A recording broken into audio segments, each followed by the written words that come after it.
우리가 지난 한 2주 정도는 창세기에 대한 요셉의 이야기를 잠깐 쉬었었죠. 그리고 다시 요셉의 이야기로 돌아와서 오늘 본문의 내용을 가지고 함께 은혜 받고자 합니다. 요셉이 애굽 땅의 총리가 되었습니다.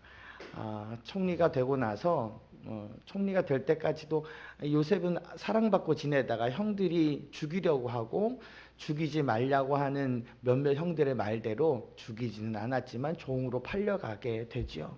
그 종살이를 하다가 감옥에 가게 되고 그 감옥 안에서 같이 감옥 안에 있던 누군가의 꿈을 해몽해 주게 되죠. 그것이 인연이 되어서 이 사람이 풀려나게 됩니다. 그리고 그 이후에 바로가 꿈을 꾸었는데 그 꿈을 아무도 해석을 못하고 있었어요. 이 사람이 풀려났던 그 사람이 그때 요셉이 생각이 나게 되죠. 그래서 요셉을 감옥에서 데리고 와서 바로의 꿈을 해석해 주게 됩니다.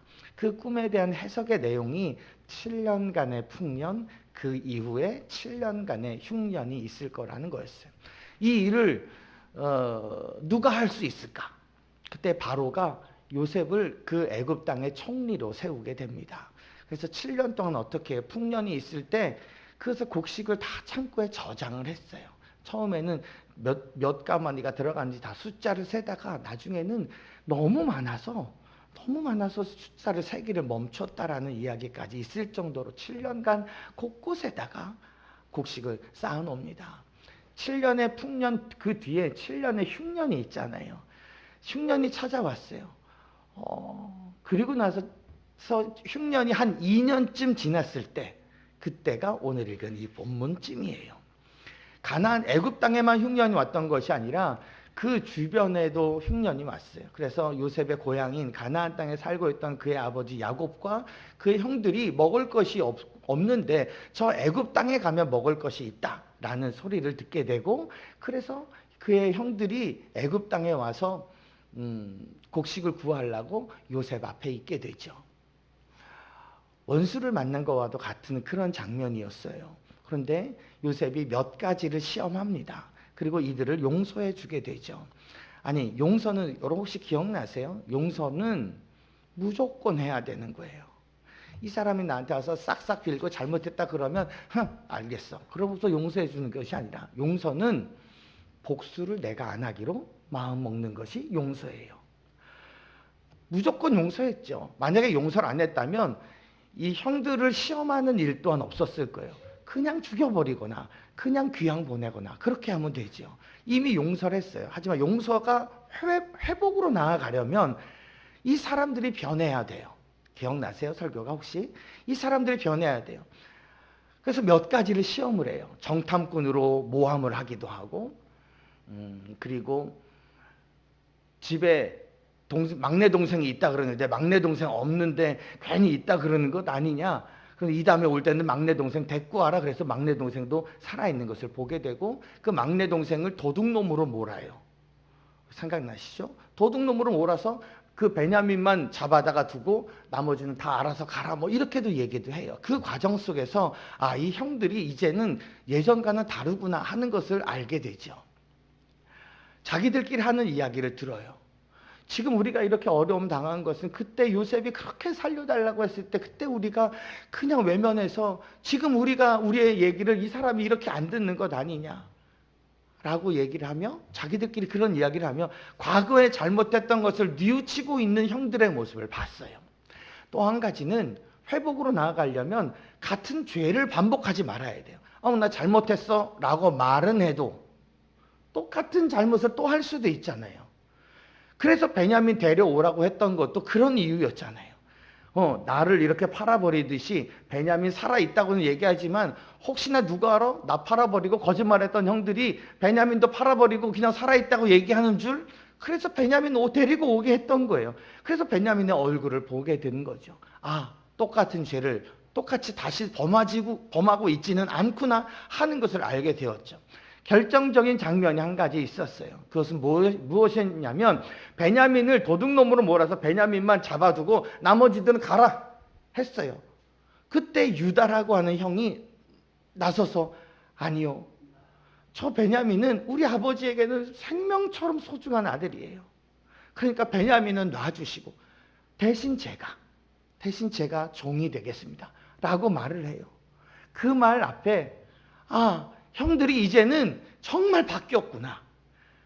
동생을 팔아버리던 형들이 아니라 동생을 위해서 목숨을 내놓는 형들이었구나. 이렇게 변화됐구나 하는 것을 알게 되죠. 그게 오늘 우리가 읽은 본문 바로 앞부분까지의 내용이에요. 그리고 나서 요셉이 이들에게 내가 누구인지를 이야기하는 거예요. 내가 요셉이에요, 형. 내가 요셉이에요, 형. 라고 펑펑 우는 장면이 오늘 본문 말씀 가운데 기록이 되어 있죠. 1절과 2절의 말씀을 보면 요셉이 큰 소리로 우니 애굽 사람에게 들리며 바로의 궁중에 들리더라. 그러면서 3절 말씀을 보면 내가 요셉입니다. 아버지께서 살아 계십니까? 그러니까 형들은 아무 소리도 못해요. 그래서 다시 가까이 오라 그랬어요. 아마도 요셉과 이 형들은 이렇게 멀리 떨어져 있었을 거예요. 여기에서 소리 얘기하면 감히 고개도 들지 못하는 상황이었을 거죠. 가까이 오라 그래서 얼굴 좀 보세요. 형님, 제가 요셉이에요. 내가 요셉이라고 해서 너무 근심하지 마세요. 한탄하지 마세요. 이야기를 하는 거죠. 그러면서 펑펑 울었어요. 궁중에 있던 다른 애굽 사람들도 들을 수 있을 만큼. 요셉은 어떤 마음이었을까요? 요셉은 왜 울었을까요? 여러 가지 복잡한 감정들이 다 섞여 있을 거라고는 충분히 예상이 되죠. 여러 가지 감정이 혼돈되었을 텐데 가장 큰 이유는 무엇이었을까요? 요셉이 그 이후에 울고 나서 형들에게 하는 말을 보면 힌트를 얻을 수 있을 것 같아요. 5절에 있는 말씀을 보시면 이런 말씀이 있어요. 당신들이 나를 이곳에 팔았다고 해서 근심하지 마소서, 한탄하지 마소서. 하나님이 생명을 구원하시려고 나를 당신들보다 먼저 보내셨나이다. 5절에서 제일 중요한 단어가 뭐예요? 누구예요? 근심, 한탄, 이게 아니라 하나님이 나를 먼저 보내셨다고 이 이야기를 하는 거예요. 한 번이 아니라 그 다음에 7절에도 보세요. 그러면 거기에도 하나님이 큰 구원으로 당신들의 생명을 보존하고 당신들의 후손을 세상에 두시려고 나를 당신들보다 먼저 보내셨다 그랬어요. 8절에도 그런 적, 나를 이리로 보낸 이는 당신들이 아니라 하나님이시라고요. 그러니까 요셉이 울었던 이유는 형들 너무 반가웠어요, 이래서 운 게 아니에요. 하나님 때문에 울었어요. 여러분, 우리가 인생의 지혜를 얻을 때에 우리가 공부해서 얻는 것도 있습니다만, 여러분 나이가 차가고 이렇게 되다 보면 어느 한순간 이런 의미가 있었구나, 인생이란 이런 것이구나 하는 큰 깨달음을 얻게 될 때가 종종 우리에게 찾아오지 않습니까? 지금 요셉에게 그것이 찾아온 거예요. 하나님의, 오늘 말씀의 제목처럼 하나님의 섭리를 깨닫게 된 거예요. 20년 동안 나는 이 형들 미워하고 한 번도 17살 이후로는 가보지도 못한 낯선 이 이국 땅에서 저 종살이라고 감옥살이 하며 지냈던 그 시절이 다 주마등처럼 지나가며, 그래서 형들을 보게 된 거죠. 그러니까 형들에 대한 원망도, 가진 감정도 다 섞여 있어서 눈물이 나왔지만 가장 큰 이유는 하나님의 섭리를 깨닫게 되었던 거죠. 하나님이 이래서 그러셨구나, 하나님이 이것 때문이었구나, 그것 때문에 울었던 거예요. 그것이 깨달아져서 눈물이 나왔던 거예요. 하나님이 보내셨어요. 당신들이 날 판 게 아니라 하나님이 이렇게 길을 여셨던 거예요 라고 그가 깨달았던 거죠. 억울해만 보였던 그의 삶에 하나님의 섭리가 깨달아졌던 거예요. 여러분, 우린 이럴 수 있어요. 조금만 더 뒤로 가서 보면 50장에 보면 이런 말씀이 있어요. 50장 20절 말씀 보세요. 거기 보시면 같이 읽어봅시다. 시작. 당신들은 나를 헤아려 하였으나 하나님은 그것을 선으로 바꾸사 오늘과 같이 많은 백성의 생명을 구원하게 하시려 하셨나이다. 여러분, 이 이야기가 어디쯤인지 아세요? 형들과 45장에서 만났잖아요. 45장에서 만났어요. 그러고 나서 형들을 다시 고향으로 보내요. 가서 아버지 다 모셔오라고. 거기서 싹 모시고 와요. 그래서 70여 명의 사람들을 데리고 애굽 땅에 와서 같이 살아요. 애굽의 고센이라고 하는 이 목초지가 좋은 땅에 있거든요. 그러니까 이들은 원래 유목민이니까 목초지를 달라 그래서 그 고센 땅에서 거기서 살아요. 그렇게 살다가 아버지 야곱이 고센 땅에서 죽어요. 그리고 나서 조금 전에 봤던 50장 20절 말씀이 아버지가 죽고 난 다음에 형들이 부들부들 떨고 있었어요. 그동안은 아버지가 살아있어서 요셉이 우리한테 해코지 안 했지. 이제는 아버지도 죽으면 이제 뭐 무서울 게 없으니까 우리한테 당장에 보복을 할 것이다 라고 생각해서 버들버들 떨고 있었어요. 그때 요셉이 했던 이야기가 50장 20절 말씀이에요. 그때나 45장이나 똑같았던 거죠. 하나님이 나를 보내셨다. 그러니 당신들 너무 걱정하지 말아라 라고 얘기를 했던 거예요. 당신들이 나를 팔았지만 하나님이 그것을 선하게 바꾸셨다는 거예요. 가난이라고 하는 것은 우리에게 불편함을 가져다 줘요. 병들미라고 하는 것은 우리에게 아픔과 많은 상처를 줘요. 하지만 그것을 선으로 바꾸시는 하나님의 섭리를 요셉이 깨달았던 거예요. 20년이 넘는 시간 동안에 받았던 그 많은 장면들이 다 지나가며 그가 통곡하며 울 수 있었던 것은 하나님의 섭리를 깨달았기 때문이라는 거예요. 지금 이 상황, 이 하나님의 섭리가 있었구나라는 것을 알았던 거죠. 만약에 요셉이 애굽으로 안 왔다면 어땠을까요? 형들이 애굽으로 팔지 않았다면 어땠을까요? 그 땅에 풍년이 있을 때에 다 먹고 걷어치웠겠죠.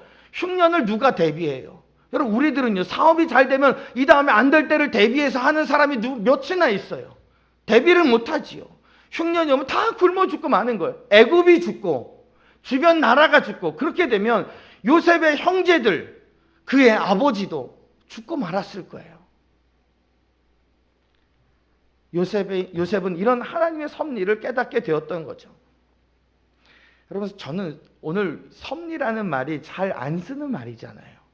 근데 이 섭리라는 말이 저는 조금 더 좋은 것 같아요.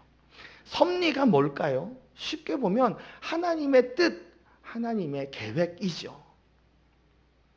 여러분, 이런 말 많이 들어보셨을 거예요. 인샬라. 인샬라가 뭔 말인지 아세요? 신의 뜻이라면, 이런 거예요. 이슬람 나라 사람들이 이 인샬라를 입버릇처럼 써요. 신의 뜻이라면. 예를 들어서 뭐 이런 거예요.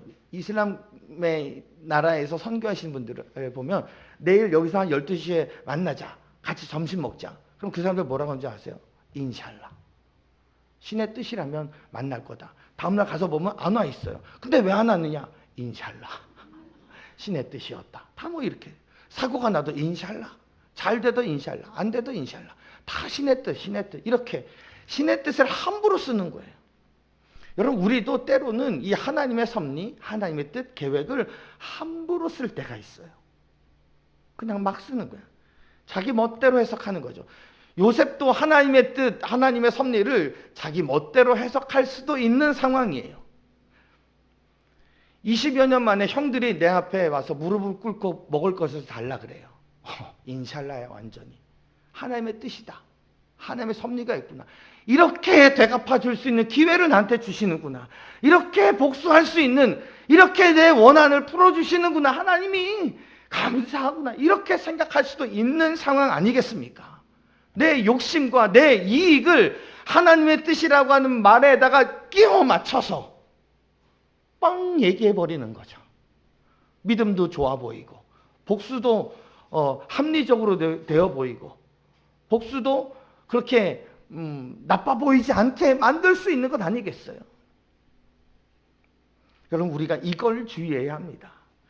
하나님의 섭리라는 말 안에 개인적인 욕심이 들어가지 않아야 되는 거죠. 따라해 봅시다. 하나님의 섭리는 잘 모른다. 전 하나님의 뜻, 계획 이런 말보다 섭리라는 말이 더 좋은 이유 가운데 하나가 잘 모른다예요. 우리가 하나님의 섭리를 잘 몰라요. 요셉도 그랬을 거라 저는 생각해요. 20년이 넘는 시간 동안에 얼마나 그의 인생에 물음표가 계속됐을까요? 하나님, 왜 나는 가족들과는 살 수 없는 거죠? 왜 형들은 나를 미워하죠? 나는 죄도 안 범했는데 왜 누명을 쓰죠? 하나님 잘 믿는데 왜 내 인생은 풀리지가 않죠? 왜 나만 어렵죠? 얼마나 많은 고민과 갈등이 있었을까요? 잠 못 자는 그런 시간이 얼마나 많이 있었겠어요? 왜 내게 이런 일이 있을까? 답을 찾을 수가 없었던 거죠. 그랬던 요셉이 하나님의 섭리를 깨달았던 거예요. 어느 순간 이 장면에서. 그래서 눈물이 났던 거예요. 하나님의 뜻이 다 있었구나. 20년 동안 이를 갈며 형들을 미워하며 답을 찾지 못했던 그 답을 이때 이 본문에서 찾았던 거죠. 그래서 눈물이 났던 거예요. 하나님의 섭리였구나. 그럼 우리도 하나님의 섭리를 잘 모릅니다. 지나고 나면 그때의 그 어려움의 시간이 이런 의미가 있었구나 라는 것을 알듯이, 왜 내게는 이런 일이 있나요? 왜 나는 자꾸 아플까요? 왜 우리 집은 가난할까요? 왜 우리 엄마 아빠는 돈이 많지 않아가지고 누구네 집은 대학교 똑똑 떨어져도 해외로 착착 보내가지고 나중에 10년 뒤에 보면 그놈이 더 잘 돼 있는 것 같은데 왜 나는 아르바이트를 해야만 할까요? 왜 나는 등록금을 대출받아서만 하나요? 이런 물음표를 끊임없이 달고 있는 사람들이 있다는 거예요. 우리가 그러는 거죠. 왜 나만 안 될까? 그럼 이것이 반복이 되다 보면요, 우리가 기운 빠져요. 무기력해지는 거죠. 반대로 그래 나는 어떻게 해서든지 나는 잘 될 거야. 그래서 이기적이 돼요. 여러분 우리가 이걸 주의해야 되는 거죠. 아인슈타인이라고 하는 유명한 박사님이 있잖아요. 저는 과학을 잘 모르지만 그 사람의 그 일대기를 보면 이런 에피소드가 있어요. 아인슈타인이 수학, 과학, 물리학 이거 굉장히 뛰어난 박사님이었잖아요. 그러니까 신문 기자가 아인슈타인 부인과 인터뷰를 하는 거예요. 그 유명한 박사님, 그분과 집에서도 물리학 이야기를 하십니까? 그분과 수학에 대해서 토론하시고 과학에 대해서 사모님은 좀 아십니까? 그런 이야기를 하십니까? 이 부인이 뭐라 그런지 아세요? 아니요, 저는요 수학, 과학, 물리학 저도 이거 아무것도 몰라요. 다만 그 사람이 내 남편이란 것만 알아요. 그걸로 충분했어요. 이런 인터뷰를 하는 장면이 나와요. 여러분 우리 하나님의 섭리 다 몰라요. 너무 알려고도 하지만 그렇다고 날 좀 알려주시면 내가 뭐 잘할 것 같죠? 다 몰라요. 지나고 나면 좀 알아요. 이랬었나 보다.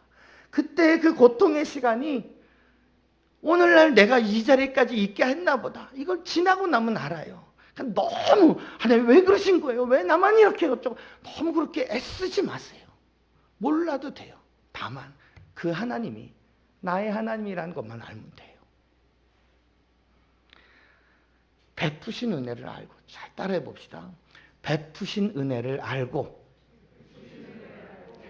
베푸실 은혜를 믿고,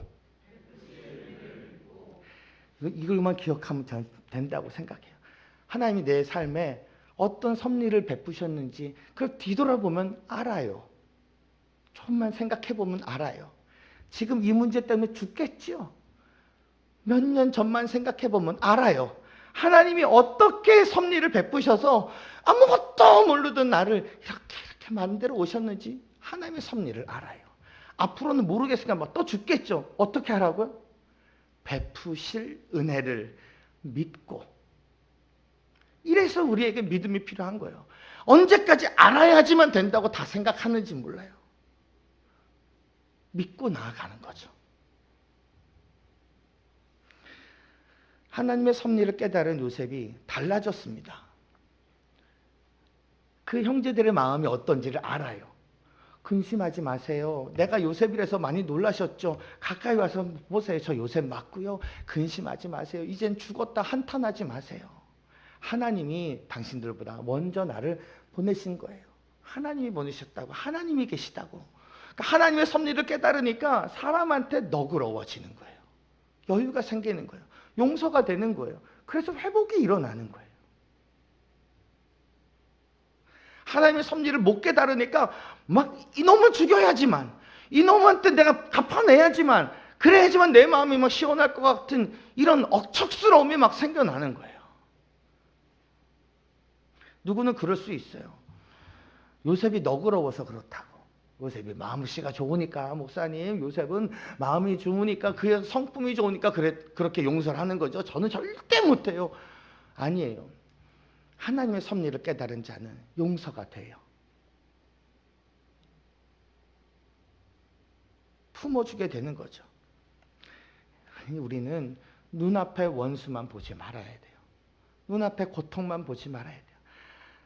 지금까지 이곳에 이르게 하시는 하나님의 은혜를 볼 수 있어야 돼요. 장사가 안 되는 지금만 보지 말고, 장사가 안 되는 그 문제가 그 장사를 통해서 지금껏 내가 지내왔음을 함께 생각하는, 거기서 출발이 되어야 돼요. 앞으로 장사가 잘 될지 안 될지 하나님은 막 가르쳐 줄 것 같으세요? 내가 아는 하나님은 절대 안 가르쳐 준다. 믿고 나아가는 것이죠. 베푸실 은혜를 믿고 나아가는 거죠. 하나님의 섭리를 내가 다 안다고요? 우리 머리가 나빠서요? 알 수가 없어요. 믿고 나아가는 거죠. 지나고 난 것도 되돌아봐야지만 보이는, 아니 그것도 보려고 하고 막 애를 써야지만 보이는 우리가 앞으로의 하나님의 섭리를 안다고요? 몰라요. 믿고 나아가는 거죠. 우리가 언제부턴가 우리나라가 너무 억울해. 나라 전체가 억울한 거 아세요? 나라 전체가 억울해. 무슨 기사를 보니까 이런 게 있어요. 우리나라 사람들이 고소 고발하는 건수가 1년에 60만 건이 넘는데요. 이게 어느 정도인지 잘 안 와닿잖아요. 뭐 경찰서에 좀 여기 무슨 술 먹고 고성방가한다고 경찰서에 신고하는 거 이런 거 말고 법에다가 얘기하는 거 있잖아요. 법에다가 얘기하는 고소 고발 건이 60만 건이래요. 그러니까 일본과 비교하는 기사를 봤는데, 일본은 우리나라보다 인구가 2배 이상 많은 나라, 인구 대비 우리나라가 일본 사람들보다 150배 많게 고소한대요. 물론 고소고발이 약자들이 갖고 있는 마지막에 무기가 될 수 있다는 것을 압니다만, 그것을 생각을 한다고 해도 너무 억울해. 다 고소해. 학생이 선생님 고소해. 학부모가 선생님 고소하고, 무슨 교인이었다가 목사를 고소하고 막 이러는 거예요. 남편을 고소하는 거, 막 별의별 고소들이 막 예전에는 상상할 수도 없었던 것들이 고소고 고발이 일어나. 왜? 억울해. 억울해서 답을 찾았으면 좋겠는데 안 되니까 답을 찾을 수가 없으니까 막 하는 거예요. 하나님의 섭리는 없는 거예요. 그들에게 있어서. 안 되면 억울해서 견딜 수가 없는 거예요. 요셉 같았으면 요셉이 뭐가 잘못됐다고 종으로 팔려가야 돼요. 뭘 잘못했다고 종으로 있다가 또 감옥에 가요. 억울하잖아요. 풀어준다라고 기억해달라고 하는데 기억이 다 잊어버리고 또다시 2년 넘게 또다시 감옥 생활을 했어요. 그 억울함을 뭘로 다 얘기할 수 있겠어요? 그런 그가, 인생의 물음표를 갖고 있던 그가 하나님의 섭리를 깨달아요. 그래서 그가 폭발하는 거예요. 감정적으로 다 내려놓는 거예요. 하나님의 섭리를 깨달으면 어떻게 될까요? 지나온 시간이 하나님의 계획이구나. 하나님의 섭리였구나. 난 그때는 잘 몰랐는데, 애 키우느라 그렇게 힘들었는데 잠 못 자고 난 언제쯤 우리 애가 걸어요. 젖이라도 떼면 좋겠어요. 기저귀라도 떼면 좋겠어요. 이 생각만 하며 지냈는데, 그 시간을 지나고 난 다음에 보니까 그때의 시간이 아이와 제일 가까이서 지낼 수 있는 거의 유일한 시간이라는 거죠. 어떻게 보면 그때의 정으로 쭉 가는 것 아니겠어요? 사춘기가 돼서 그 속을 썩여도 계속 봐줄 수 있는 것은 그때의 정 때문이 아닐까요? 부모의 사랑이 그때도 키워지는 거예요.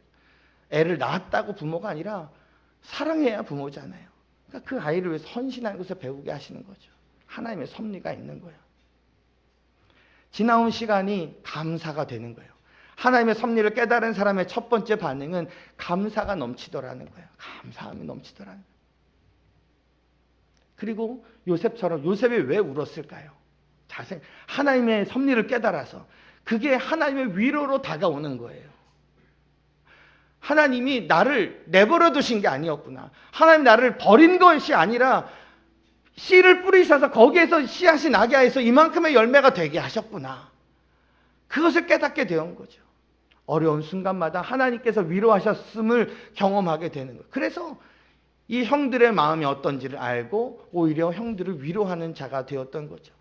오늘 45장에 나와 있는 이 본문에서 누가 제일 감격스러운지 한번 보세요.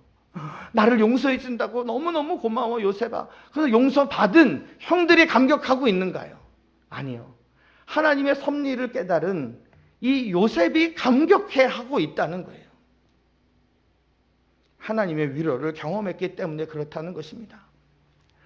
그럼 모든 영화나 소설이나 뮤지컬이나 이런 것을 보면 장르가 되게 여러 가지가 있겠습니다만 희극 아니면 비극으로 나눌 수 있잖아요. 희극 아니면 비극에 이게 뭘로 나눠지는지 아세요? 마지막이 어떠느냐에 따라 희극이 되기도 하고 비극이 되기도 해요.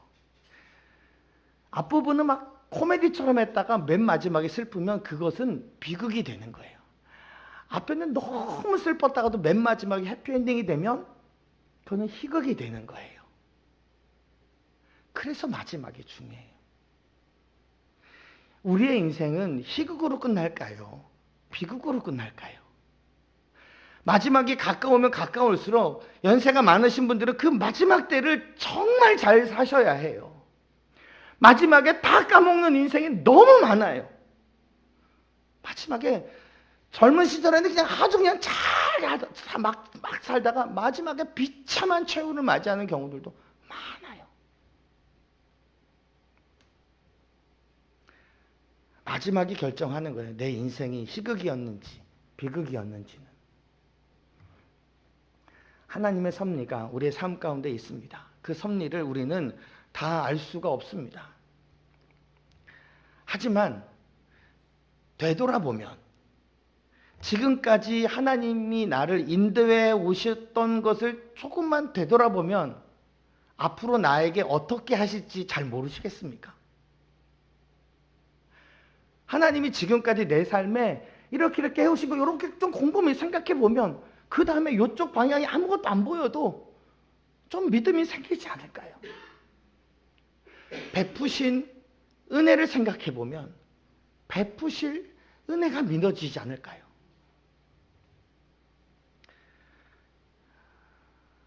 그 하나님의 섭리를 깨닫게 되면 인생의 물음표가 답을 찾게 되는 것입니다. 만약에 잘 안 되면 하나님 나는 하나님의 섭리가 뭔지 모르겠어요. 하나님의 계획이 뭔지 모르겠어요. 그러면 하나님 앞에 좀 깨닫게 해달라고 기도해 보세요. 하나님 저도 좀 압시다. 하나님 저는 왜 그렇게 하신 건지 저도 좀 압시다. 그러면 하나님이 깨닫게 해주시지 않을까 생각해요. 지나온 시간에는. 앞으로 어떻게 될지는요 우리가 깨달을 수가 없어요. 그건 보여주시지도 않을 거예요. 믿고 따라가면 되는 거예요. 믿고 나아가는 거예요. 놀라운 하나님의 섭리에 감격의 눈물을 흘리고 있는 요셉. 이것이 우리의 눈물이기도 하다는 것입니다. 지금까지 어떠한 삶을 살아오셨습니까? 눈물 나는 인생이셨습니까? 마지막이 중요합니다. 마지막이 희극이냐 비극이냐를 나눠 놓습니다. 지금까지 좋은 인생을 사셨습니까? 마지막이 중요합니다. 마지막이 희극이냐 비극이냐를 결정하게 되는 것입니다. 그 모든 것은 경이로운 하나님의 섭리 안에 있다는 것입니다. 우리 모릅니다. 그래서 뭐 하자고요? 믿고 따라가자고요. 하나님의 섭리, 날 향한 그 계획, 믿음 가지고 따라가시기를 주님의 이름으로 간절히 축원합니다. 아멘.